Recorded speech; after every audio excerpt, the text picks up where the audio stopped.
Comment être productif? Par Olivia Werner, lu par Ariane Gosselin. Chapitre 1. L'art de commencer. Je suppose que nous voulons tous savoir comment tirer le meilleur parti de notre temps. Cette pensée me vient souvent à l'esprit, généralement lorsque je fais quelque chose de totalement improductif, comme regarder mon téléphone ou contempler la façon dont le temps semble nous glisser entre les doigts sans laisser de traces. C'est drôle comme nous passons tant de temps à penser au temps lui-même.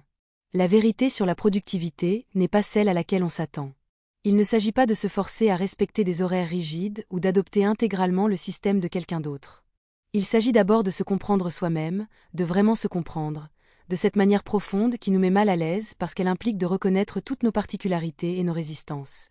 Il y a quelque chose de presque rebelle à décider d'être productif selon ses propres conditions. Nous sommes constamment bombardés de messages sur l'optimisation, l'efficacité, la maximisation de chaque seconde. Mais que se passe-t-il si la productivité ne consiste pas à tirer le maximum de chaque instant? Et si elle consistait à créer de l'espace pour ce qui compte? On dit que le premier pas est toujours le plus difficile. Mais on ne vous dit pas pourquoi. C'est parce que commencer exige que vous admettiez que vous voulez quelque chose de différent de ce que vous avez actuellement. Cela exige que vous reconnaissiez que le changement est nécessaire, et le changement est terrifiant. Tu pourrais penser que tu dois attendre le moment idéal pour commencer. Ce n'est pas le cas. Le moment idéal est un mythe que nous nous racontons pour éviter l'inconfort du début.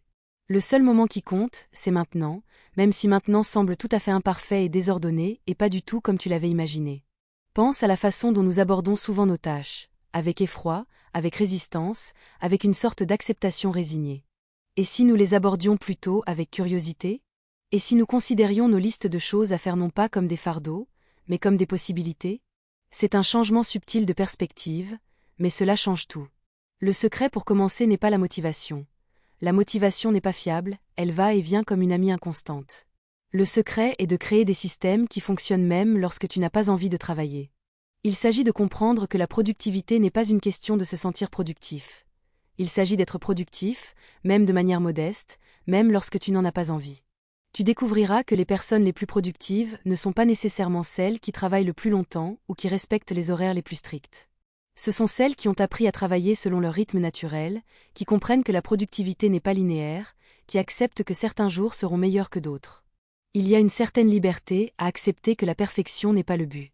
Le but est le progrès, le mouvement, l'accumulation régulière de petites actions qui, avec le temps, s'additionnent pour former quelque chose de significatif. Il s'agit de comprendre que chaque changement significatif commence par un seul pas, souvent petit et peu glamour. L'art de commencer ne consiste pas vraiment à commencer. Il s'agit de continuer, de se relever après les interruptions, de reprendre son chemin. Sample complete. Ready to continue?